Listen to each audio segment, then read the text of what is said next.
what's going on YouTube? Adam C here. Thanks for watching. Adam C Solo on Instagram. So my last video I asked if anyone would be interested in a Q&A. I got questions. At least enough people were interested to ask questions, and I certainly appreciate people who submitted questions, and we actually got quite a few. So some of these are fish related. Well, most of these are fish related. Not all of these are fish related. I guess some people are more curious about me on a few questions because you probably don't really know a lot about me, even though I've been on YouTube since 2015. So let's get into these questions and we'll see what we got. From GD Cichlids, if I entered an African cichlid contest, which fish would I take and how does my wife feel about the hobby?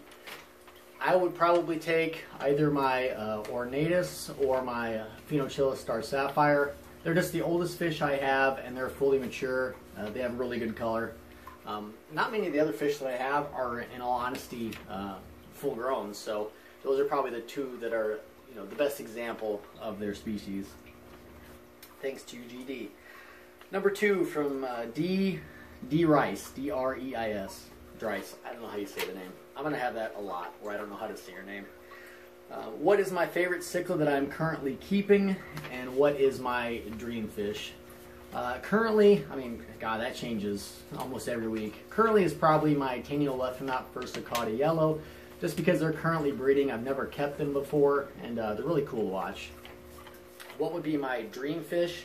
I mentioned this on, maybe it was IFG's video, I don't even remember, but it's Boulangerochromis microlepis. That's the emperor cichlid from Lake Tanganyika.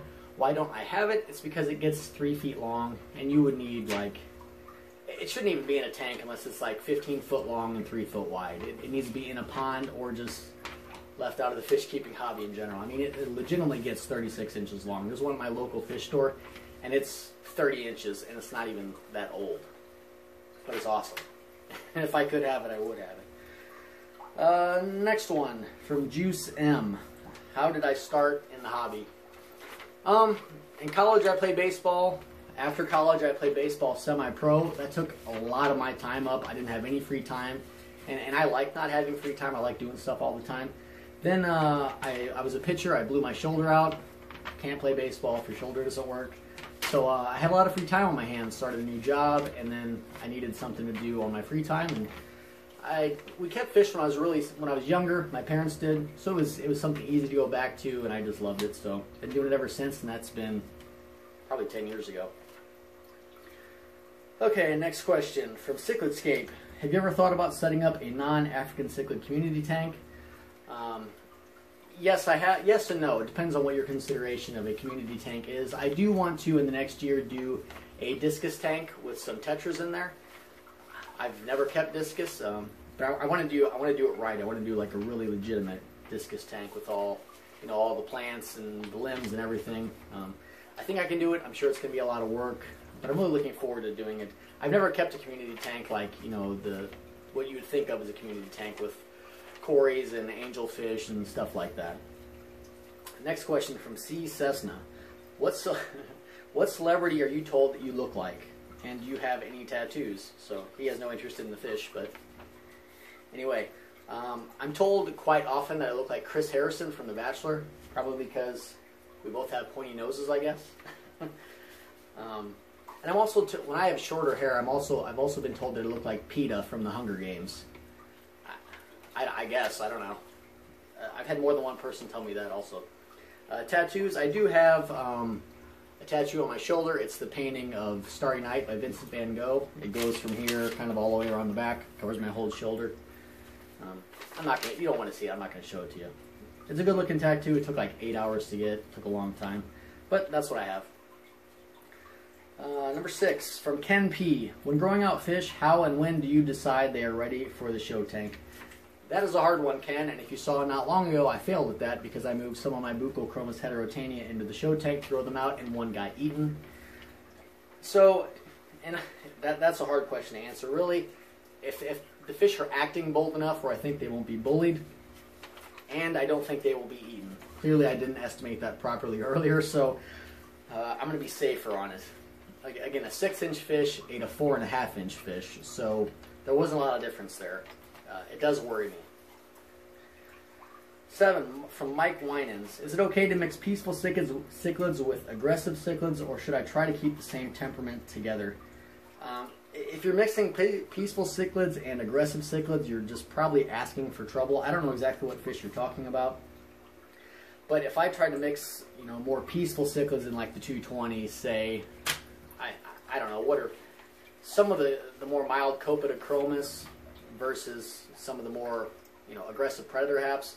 The second and aggressive fish, and this is in my opinion, the second and aggressive fish notices a weakness in a peaceful fish, it seems like they just bully them nonstop until they're dead or you take them out. So I think on that, I would just research them a lot, and I would try to not mix fish that are normally known as being aggressive with fish that are normally, known as being peaceful. A lot like Lethrinops. I wouldn't add common Lethrinops like any kind, Embassy, red caps, orange collar, any types of those that are known for doing better in all, species tanks. I wouldn't add them into a mixed tank with more aggressive fish, just because they're not going to color up, so you're not going to enjoy them anyway, and they may get killed just due to being so passive.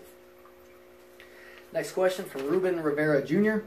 If someone was to start a tank with African cichlids, what size tank and what kind of cichlids are good to start with?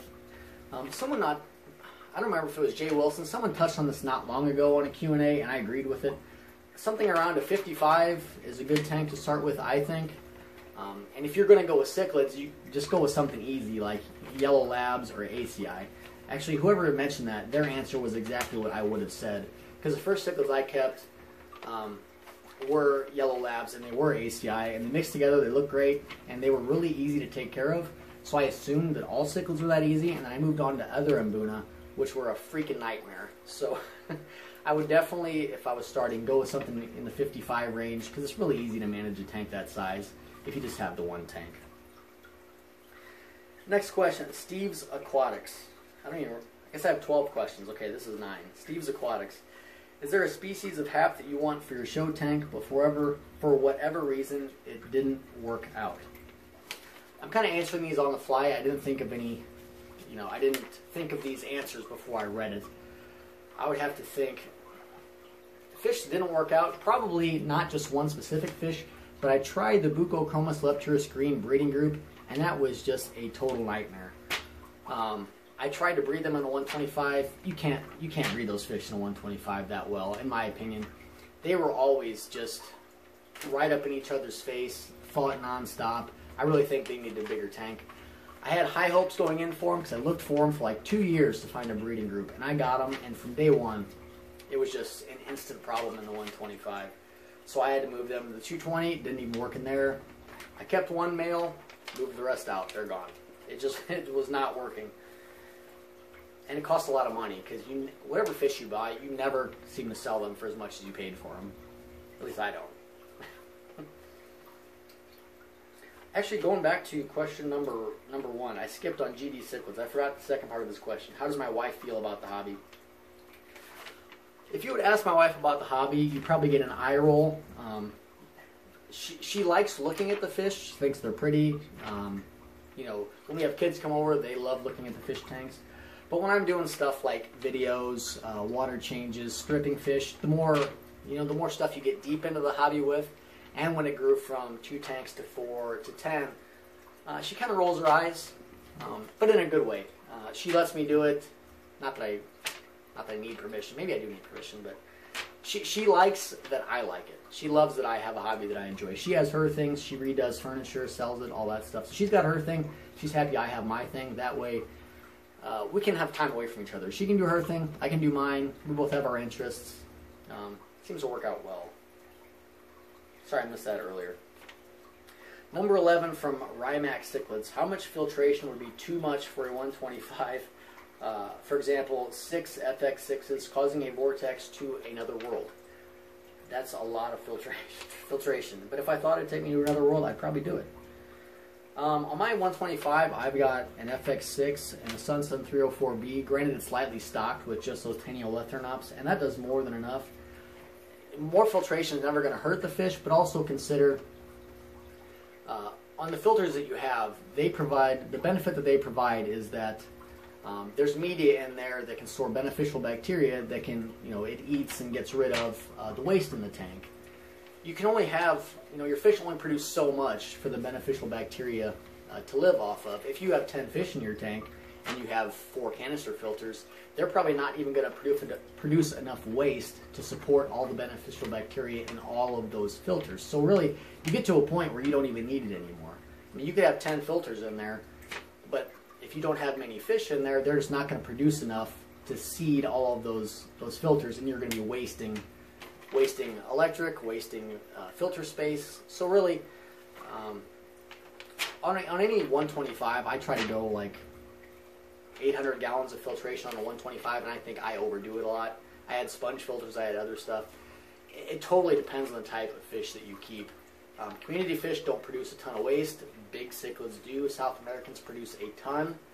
So really there's no way you can overfiltrate, but you can get to a point where you're not really doing yourself any more good than you already were. That's my opinion. I've read other people, articles that have talked about that, where you can only get so much of an advantage before it's just a waste after that.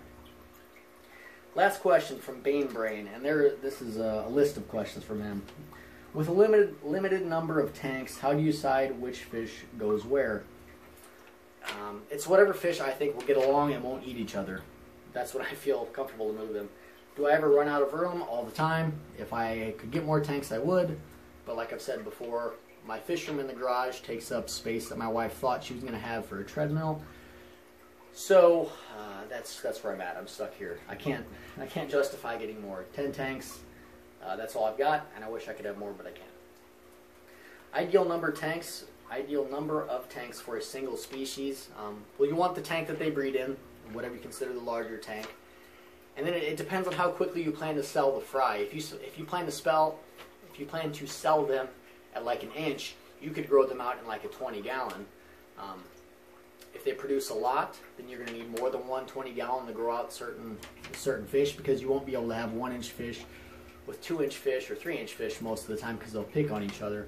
I like to have 3 tanks if I can per species, because then I can have the one for the fish to grow in, the one for the very small fish, like a 10 or 20-gallon, and then a 40-gallon to maybe be able to grow them out to like 2 inches or so I can ship them wherever I need to get them to go. And last fish, do I breed fish that I like, or do I breed fish that I think will sell? If I know that they'll sell but I don't like them, I'll never breed them. I'm not going to waste fish tank space on fish that I do not enjoy. So I guess I would answer, I breed fish that I enjoy, but I'm also not going to breed a fish I enjoy if I know that no one's ever going to want the fry. So I think it's kind of a balance. The fish that I breed now, like the Taeniolethronaut furcicata, the Mylochromis, soon to be hopefully the Heterotania, the Macrostoma, Lichnochromis. They're fish that I really, really like, but they're also fish that are in demand, so I don't have a problem selling the fry, whether it's local or shipping. I always think if you're breeding a fish, you should breed it because you enjoy it. If you breed a fish just to sell it, what's going to happen is you're not going to enjoy the fish enough, and you're not going to want to keep up with the tank maintenance that it takes to raise the fish. Because the fry, you have to do a lot of water changes. They don't eat all the food. That builds up a lot. They grow quicker if you give them more water changes. So a lot of people, I do 20% changes on my fry tanks every 2 days, and it keeps them growing quickly. So it's actually a lot of work. So if I didn't have fish that I enjoyed doing it, I would have just quit a long time ago. So I think that's a good answer for anything in the hobby. Do what you think you will enjoy. Some people have asked me, and I used to do this. I used to try to get fish just because they were rare, and I got them, and I'm like, what the hell, these fish aren't that cool. You've got to go with whatever you enjoy doing, whether it's rare or not rare. If it's your hobby and you're getting fish that you don't enjoy, what's the point? You're never going to become a millionaire breeding these fish, which I thought I could be for a while. That ship has long since sailed. You can still make a little bit of money, but you've got to be able to enjoy it, or you'll quit after just a few months. So anyway, thanks to everyone who submitted questions. I certainly appreciate it. Hope you guys enjoyed it. I don't know if people will like this or not. If you guys do like it, I can do more in the future. That's no problem. So anyway, thanks for watching again, and see you next time.